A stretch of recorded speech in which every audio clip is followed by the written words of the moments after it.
Medical ഫാർമസിയിൽ MDMA കച്ചവടം, പ്രതി അറസ്റ്റിൽ. നെടുമങ്ങാട് മെഡിക്കൽ ഫാർമസിയുടെ മറവിൽ MDMA കച്ചവടം, സ്റ്റോർ ഉടമയുടെ മകൻ പിടിയിൽ. നെടുമങ്ങാട് തെക്കുംകര മുളവൻകോട് വാടിയിൽ നാസറിന്റെ മകൻ ഷാനാസിനെയാണ് നെടുമങ്ങാട് എക്സൈസ് പിടികൂടിയത്.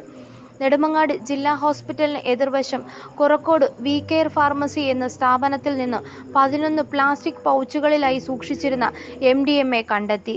ചെറിയ അളവിൽ MDMAയുമായി ഇന്ന് രാവിലെ പിടികൂടിയയാളെ ചോദ്യം ചെയ്തതിൽ നിന്നുമാണ് ഫാർമസി വഴി വിദ്യാർത്ഥികൾക്ക് കച്ചവടം നടക്കുന്നതായി എക്സൈസിന് വിവരം ലഭിച്ചത്.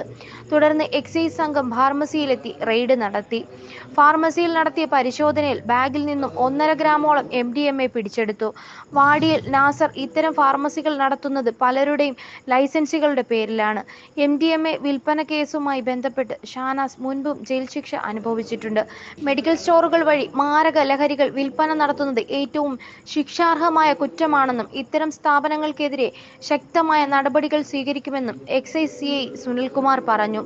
ഈ കേസിന്റെ കൂടുതൽ അന്വേഷണം നടക്കുന്നതായും അദ്ദേഹം പറഞ്ഞു. നെടുമങ്ങാട് ഗവൺമെന്റ് ഹോസ്പിറ്റലിന് എതിർവശത്തുള്ള വി കെയർ മെഡിക്കൽ സ്ഥാപനത്തിൽ നിന്നും നടത്തിയ പരിശോധനയിൽ 11 പ്ലാസ്റ്റിക് പൗച്ചുകളിലായി ആണ് ഇന്ന് MDMA പിടിച്ചെടുത്തത്.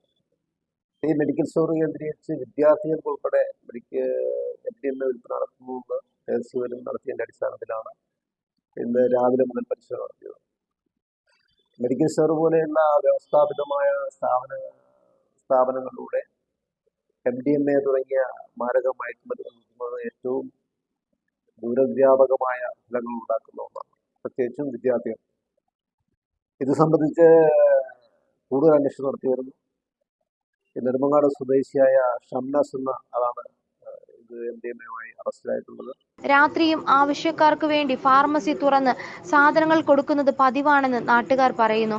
നാട്ടുകാരുടെ പ്രതിഷേധത്തെ തുടർന്ന് ഫാർമസി അടപ്പിച്ചു. എക്സൈസ് CI സുനിൽകുമാറിന്റെ നേതൃത്വത്തിൽ assistant inspector PR Ranjith, preventive officer Biju, S grade SIമാരായ Saji, Najmuddin, civil excise officer Rajesh, വനിതാ civil officer Manjusha, driver Sreejith എന്നിവർ റെയ്ഡിൽ പങ്കെടുത്തു.